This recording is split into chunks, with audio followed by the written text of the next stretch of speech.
आप सभी का एडिटोरियल सीरीज में स्वागत है। आज का टॉपिक है द हिंदू में प्रकाशित लेख, भारत की नवीकरणीय ऊर्जा संक्रमण यात्रा में राज्यों की भूमिका, यानी इंडिया एंड रिन्यूएबल एनर्जी। इसमें हम देखेंगे कि राज्यों के स्तर पर रिन्यूएबल एनर्जी को लेकर क्या क्या विभिन्नताएं हैं और भारत की क्या प्राथमिकताएं हैं, उसको समझेंगे। तो चलिए आज के आर्टिकल की शुरुआत करते हैं। तो आगे बढ़ने से पहले आपको कुछ इन्फॉर्मेशन दे दें। हमारी एनसीईआरटी की क्लास चल रही है इंडियन इकोनॉमिक डेवलपमेंट की, और इसके अलावा पॉलिटी की भी क्लास चल रही है। और ये हमारा टेलीग्राम चैनल है, यहाँ से आप स्कैन कर सकते हैं स्टडीयान IAS के नाम से। यहाँ पर आपके सारे PDF आपको मिलेगी। इसके अलावा बात करें इस टॉपिक का संबंध आपके प्रीलिम्स से PM कुसुम योजना, सोलर एनर्जी, रिन्यूएबल एनर्जी से है। इसके अलावा मेंस की बात करें तो मेंस से इसका संबंध role of state in energy transition, challenges and way forward. ठीक है, यानी चुनौतियाँ क्या हैं, आगे की राह क्या है, तो ये आपके मेंस से संबंधित है UPSC की। ठीक है, इसके अलावा बात करें तो भारत की बात करें तो भारत जो है विविध संदर्भों में देशों को विकास के पथ की बात करें उसे समायोजित करने के लिए मल्टीपल एनर्जी पाथवे के दृष्टिकोण को प्रस्ताव करने की योजना बना रहा है।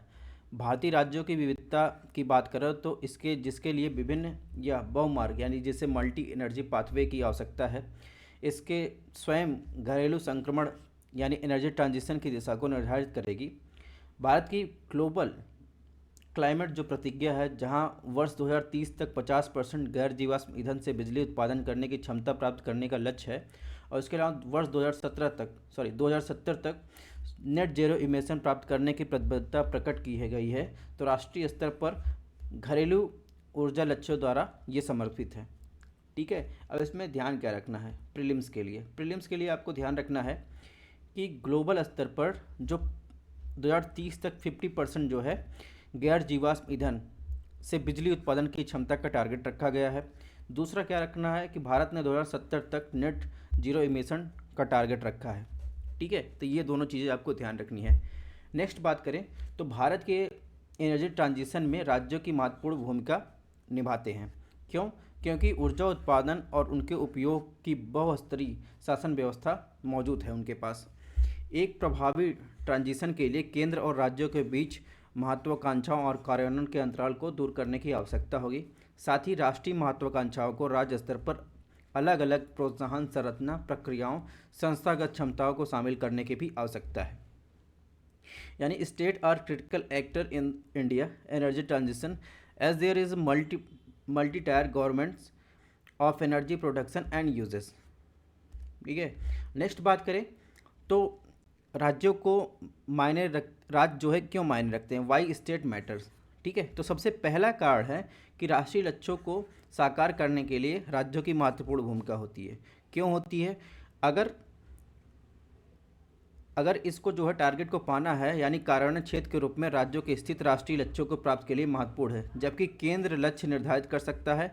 उन्हें प्राप्त करने में मदद करने के लिए जो दाम या दंड के उपयोग कर सकता है। इन लक्ष्यों को प्राप्ति प्रायः इस बात पर निर्भर करती है कि केंद्र सरकार ने जो भी टारगेट निर्धारित किए हैं वे राज्य की प्राथमिकता और क्षमताओं के साथ कैसे जो है संरक्षित या संरेखित होते हैं। तो इस पर डिपेंड करता है कि राष्ट्रीय लक्ष्यों को साकार करने में जो है राज्य किस तरह अपनी भूमिका निभाते हैं। नेक्स्ट बात करें तो समावेशी विकास के लिए महत्वपूर्ण है राज्यों की भूमिका, क्योंकि 175 गीगावाट रिन्यूएबल एनर्जी का टारगेट की दिशा में भारत की प्रगति जटिल है, क्योंकि केवल 3 राज्यों ने अपने व्यक्तिगत लक्ष्यों को पूरा किया है। वर्तमान रिन्यूएबल एनर्जी की क्षमता का 80% जो है पश्चिम और दक्षिण के 6 राज्यों में जो है संकेंद्रित है। एक सफल स्वच्छ ऊर्जा संक्रमण के लिए यानी ट्रांजिशन के लिए सभी राज्यों को शामिल करते हुए एक समावेशी दृष्टिकोण अपनाने की आवश्यकता है। नेक्स्ट बात करें राज्यों की भूमिका में, ऊर्जा नीति निर्माण में राज्यों की भूमिका एक महत्वपूर्ण भूमिका निभाती है, क्योंकि राज्य अपनी विशिष्ट ऊर्जा आवश्यकताओं और संसाधनों को पूरा करने के लिए अपनी नवीकरणीय ऊर्जा नीतियों को अनुकूलित कर सकते हैं। रिन्यूएबल एनर्जी टारगेट, प्रोत्साहन और रेगुलेशन को स्थानीय परिस्थितियों पर आधारित स्वच्छ ऊर्जा अंगीकरण को बढ़ावा देने के लिए डिजाइन किया जा सकता है। इसके अलावा अगर बात करें तो राज्य स्वच्छ ऊर्जा संक्रमण के दौरान बिजली क्षेत्र के अनसुलझे मुद्दे जैसे उच्च हानि और अविश्वसनीय आपूर्ति और जटिल बन सकते हैं। इस परिदृश्य में अगर राज्य स्तरीय समाधानों की आवश्यकता है, क्योंकि ये मुद्दे राज्य की राजनीतिक अर्थव्यवस्था में अंतर्निहित होते हैं। ठीक है। नेक्स्ट, राज्यों की भूमिका की बात करें तो ये हमने जो बताया है उसका ये इंग्लिश ट्रांसलेशन है, यहाँ से आप देख सकते हैं।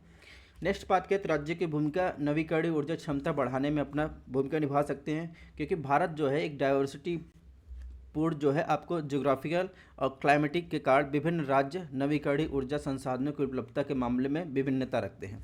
राज्य परियोजना की स्थापना निवेश आकर्षित करने और देश के रिन्यूएबल एनर्जी क्षमता में योगदान करने के लिए अपने विशिष्ट संसाधनों जैसे सौर, पवन ऊर्जा, पन बिजली ऊर्जा का लाभ उठा सकते हैं।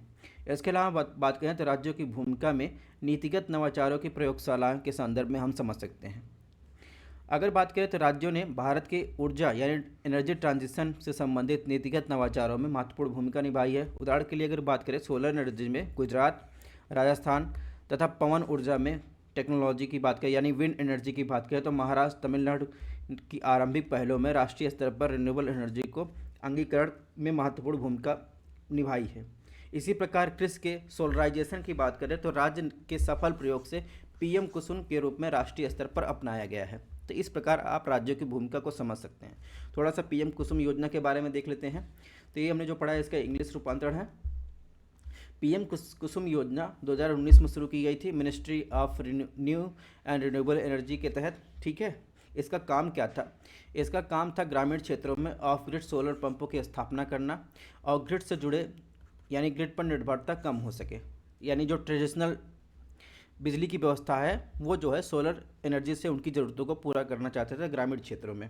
ठीक है, अब इनकी ऑब्जेक्टिव क्या था? एक तो था किसानों की जो है आय दुगनी करना, और दूसरा क्या था? सोलर पावर जनरेशन की कैपेसिटी बढ़ाना, यानी जो अर्ध शुष्क एरिया है वहाँ पर, और जो अगर उनके पास किसानों के पास अपनी ज़रूरत से ज़्यादा उनके पास बिजली होती है तो वो ग्रिड यानी जो ट्रेडिशनल बिजली उत्पादक है उनको सेल करके अपनी इनकम बढ़ा सकते थे। ठीक है, नेक्स्ट बात करें तो राज्यों की भूमिका में राष्ट्रीय लक्ष्यों की राह में बाधक बन सकते हैं। जबकि राज्यों के पास स्वच्छ ऊर्जा अंगीकरण को बढ़ावा देने की शक्ति है, वे राष्ट्रीय लक्ष्यों के लिए बाधक भी बन सकते हैं, विशेष रूप से यदि इन लक्ष्यों को राज्य की प्राथमिकताओं के साथ संघर्ष की स्थिति में या इनके प्रतिकूल देखा जाए तो वो बाधक बन सकते हैं। उदाहरण के लिए अगर बात करें, कोयले पर निर्भर कोई राज्य कोयला संचालित बिजली संयंत्रों को चरणबद्ध तरीके से समाप्त करने का विरोध कर सकता है। सभी राज्य के सहयोग के बिना राष्ट्रीय स्वच्छ ऊर्जा लक्ष्यों को प्राप्त करना कठिन सिद्ध हो सकता है। तीसरा बात करें तो राज्य की भूमिका में डिमांड पक्ष प्रबंधन। ठीक है, कि राज्य प्रमुख ऊर्जा उपभोक्ताओं के रूप में मांग पर प्रबंधन रणनीतियों को नियंत्रित कर सकते हैं। वे स्थानीय स्तर पर ऊर्जा दक्षता उपायों, smart grid technology, energy conservation अभ्यासों को बढ़ावा दे सकते हैं। इसके अलावा अगर बात करें, राज्य जो है इलेक्ट्रॉनिक वाहनों, रूफ स्टॉप सोलर इंस्टॉलेशन और एनर्जी कुशल भवन डिज़ाइनों के उपयोग में प्रोत्साहन प्रदान कर सकते हैं। ठीक है, तो इस प्रकार जो है ये राज्यों की भूमिका को हम समझ सकते हैं। इसी का ये इंग्लिश ट्रांसलेशन है। लास्ट बात करें तो सहायकर्ता और ज्ञान साझेदारी के रूप में राज्यों की भूमिका की बात करें, यानी कोलैबोरेशन एंड नॉलेज शेयरिंग के रूप में राज्य एक दूसरे के साथ सहयोग कर सकते हैं, सर्वोत्तम अभ्यासों की साझेदारी कर सकते हैं, सफल पहलों से प्रेरणा ले सकते हैं। नीति आयोग जैसे मंच और अन्य राज्य स्तरीय एजेंसियों के साथ नॉलेज शेयरिंग की सुविधा प्रदान कर सकते हैं, जिससे राज्य जो है एक दूसरे के अनुभव को सीख सकें और सबक से लाभ प्रदान कर सकें। तो ये राज्य कुछ सीख सकते हैं। अब बात करें कि इससे संबंधित क्या चुनौतियां हैं, तो सबसे पहले बात करें तो राज्यों के पास भी भिन्न भिन्न रिन्यूएबल एनर्जी क्षमता है, क्योंकि राज्य जो है रिन्यूएबल एनर्जी की क्षमता जो है अलग अलग पाई जाती है, जिससे इनके योगदान और लक्ष्यों को संतुलित करना कठिन हो जाता है। कुछ राज्यों में अन्य राज्यों की तुलना में रिन्यूएबल एनर्जी मिश्रण के योगदान करने की अधिक क्षमता मौजूद है। इसके अलावा बात करें, राज्यों में जो है पॉलिसी को लेकर जो है वेरिएशन देखने को मिलता है, क्योंकि राज्य अपनी अलग अलग ऊर्जा नीतियाँ होती हैं, जिससे उनके दृष्टिकोण और लक्ष्यों के अंतर उत्पन्न होता है। इन नीतियों को संरेखित करना, एक समन्वित ढांचे का निर्माण करना चुनौतीपूर्ण सिद्ध हो सकता है। नेक्स्ट चैलेंजेस की बात करें तो अलग अलग राज्यों में फाइनेंस को लेकर विषमताएं मौजूद हैं, यानी किसी राज्य के पास पैसा ज़्यादा है, किसी राज्य के पास कम है, यानी फाइनेंशियल डिस्पैरिटी की बात कर रहा है। भारत के अलग अलग राज्यों में वित्तीय संसाधनों को अलग अलग स्तर मौजूद हैं, जिससे कुछ राज्यों में रिन्यूएबल एनर्जी परियोजना में निवेश करना चुनौतीपूर्ण हो जाता है। विभिन्न राज्यों के वित्त पोषण तंत्र की उपलब्धता, पूंजी तक पहुंच की स्थिति एक जैसी नहीं है। हर राज्य की अपनी अपनी प्राथमिकता होती है, तो इस प्रकार जो है राज्यों में फाइनेंस को लेकर जो है डिस्पैरिटी देखने को मिलती है। नेक्स्ट चुनौती की बात करें तो टेक्नोलॉजी कैपेसिटी के स्तर पर आपको चुनौती देखने को मिलेगी। राज्यों में रिन्यूएबल एनर्जी परियोजना की योजना निर्माण और उसके कार्यान्वयन संचालन के लिए आवश्यक तकनीक क्षमता विशेषज्ञता भी भिन्न भिन्न हो सकती है। कुछ राज्यों में अधिक विकसित है और कुछ राज्यों में जो है अन्य राज्यों की विशेषज्ञता कम हो सकती है। तो ये कुछ चिंताएं हैं। इसके अलावा हम बात करें तो इंफ्रास्ट्रक्चर लेवल पर देखेंगे तो आपको अवसंरचना की कमी दिखाई देगी। तो विभिन्न राज्यों में ग्रिड अवसंरचना की स्थिति भिन्न भिन्न है और रिन्यूएबल एनर्जी को एकीकृत करने के लिए इनमें उन्नयन की आवश्यकता है। सीमित संसाधनों के कारण कुछ राज्यों में चुनौतियों का सामना करना पड़ सकता है।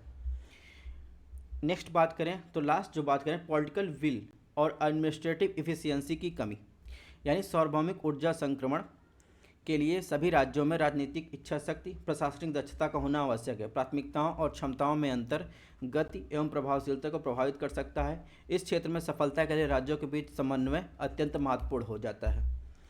तो इस प्रकार देखेंगे राज्यों के बीच क्षेत्रीय हित और प्राथमिकताएं भी चुनौती के रूप में सामने आती हैं। यानी प्रत्येक राज्य क्षेत्रीय हितों और प्राथमिकताओं में अंतर रखते हैं, जो कभी कभी क्या होता है व्यापक राष्ट्रीय लक्ष्यों के साथ संघर्ष की स्थिति में भी हो सकते हैं। एनर्जी ट्रांजिशन में क्षेत्रीय और राष्ट्रीय हितों को संतुलन करना जटिल है, क्योंकि सबकी जो है राज्यों की प्राथमिकताएं अपनी अलग अलग हैं। इसके लिए राज्यों के बीच प्रभावी वार्ता और सहमत निर्माण आवश्यकता है। नेक्स्ट बात करेंगे चुनौती के रूप में तो स्टेक होल्डर इंगेजमेंट जो है ये चुनौती का कारण बन सकता है, क्योंकि एक सफल ऊर्जा संक्रमण के लिए हितधारकों को संलग्न करना महत्वपूर्ण है। उनकी चिंताओं को दूर करने सहयोग को बढ़ावा देने के लिए समावेशी और भागीदारपूर्ण प्रक्रियाओं को आकार दिया जाना चाहिए, विशेष रूप से इसीलिए क्योंकि राज्यों के बीच दृष्टिकोण और हितों में अंतर हो सकता है। ठीक है, तो ये चुनौतियाँ थी। अब देखते हैं कि आगे क्या किया जा सकता है, यानी रिन्यूएबल एनर्जी को टारगेट प्रदान करने के लिए और राज्यों के भूमिका के संदर्भ में आगे किया जा सकता है। तो सबसे पहला काम किया जा सकता है एक राज्य स्तरीय ढांचा का निर्माण, यानी तकनीकी यानी टेक्नोलॉजी इकोनॉमिक विमर्श को पूरकता प्रदान करने के लिए एक राज्य स्तरीय ढांचा होना चाहिए जो एनर्जी ट्रांजिशन की दिशा में योजना कार्यान्वयन और शासन प्रक्रियाओं को समझ सके। इस तरह के ढांचे का उपयोग कई तरीकों से त्वरित संक्रमण को बढ़ावा मिलेगा। ठीक है, इसमें बात करें तो राज्य स्तरीय ढांचे में पहला काम किया जा सकता है यह संक्रमण विमर्श को परिणामों को आकार देने वाली प्रक्रियाओं को शामिल करने तक विस्तृत करेगा। पारदर्शिता जवाबदेही वहनीयता यानी सस्टेनेबिलिटी विश्वसनीयता पर संक्रमण ट्रांजिशन के प्रभाव को समझना महत्वपूर्ण है। दूसरा बात करें तो दूसरा जो है यह अधिक पारदर्शी की ओर ले जाएगा, जिससे इन प्रक्रियाओं के हितधारकों की भागीदारी को बढ़ावा मिल सकता है और जटिल निर्णयों में सार्वजनिक वैधता भागीदारी सुनिश्चित हो सकती है। तीसरा क्या किया जा सकता है राज्य स्तरीय ढांचे में, यानी राज्य की तैयारी और तत्परता से राज्य स्तरीय अंतरों को बेहतर समझ बनेगी और एक व्यवहारिक और तीव्र ऊर्जा संक्रमण के लिए साक्ष्य आधारित नीतिगत विकल्पों का निर्माण में मदद मिलेगी। नेक्स्ट बात करेंगे, यही हमने जो बताया इसका इंग्लिश ट्रांसलेशन है, यहाँ से आप जो इंग्लिश मीडियम के वो देख सकते हैं। नेक्स्ट बात करें दूसरा क्या कर सकते हैं, दूसरा कर सकते हैं राष्ट्रीय नवीकरणीय ऊर्जा नीति का एक ढांचा बना सकते हैं। एक राष्ट्रीय नवीकरणीय ऊर्जा नीति ढांचा यानी national renewable energy policy framework किया जाना चाहिए, जो राज्य विशिष्ट चुनौतियों का समाधान करते हुए और समन्वय और निरंतरता को बढ़ावा देते हुए राज्य को अपनी नीतियों को राष्ट्रीय लक्ष्यों के साथ संरक्षित या संरेखित करने के लिए मार्गदर्शन प्रदान करें। तीसरा क्या कर सकते हैं, तीसरा उपाय ये कर सकते हैं क्षमता निर्माण और साझेदारी यानी capacity building and knowledge sharing. राज्यों के बीच तकनीकी विशेषज्ञता संबंधित ज्ञान साझेदारी को बढ़ावा देने के लिए क्षमता निर्माण निवेश किया जाना चाहिए। इससे प्रशिक्षण कार्यशालाएं, ठीक है, सम्मेलन सहयोगी अनुसंधान परियोजनाएं शामिल हो सकती है, यानी training workshop conference collaboration research project ऐसी जो है बहुत सारी वर्क प्लेस जो है करवाई जा सकती हैं।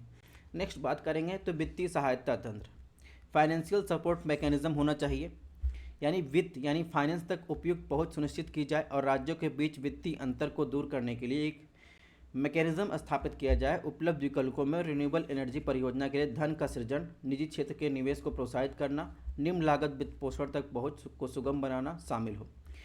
नेक्स्ट कर सकते हैं, अगर बात करें तो नेक्स्ट जो प्रयास कर सकते हैं स्टैंडर्डाइजेशन एंड हार्मोनाइजेशन, यानी मानकीकरण और सामंजस्य की बात कर सकते हैं। यानी राज्यों के बीच नीतियाँ, पॉलिसी को लेकर, रेगुलेशन को लेकर, टेक्नोलॉजी के मानकों को लेकर एक जो है स्टैंडर्डाइजेशन और हार्मोनाइजेशन को प्रोत्साहित किया जाना चाहिए। यह निरंतरता को बढ़ावा देती है, जटिलता को कम कर सकता है, सहज अंतर राज्य परियोजना कार्यान्वयन और ग्रिड एकीकरण में सुगम बना सकता है।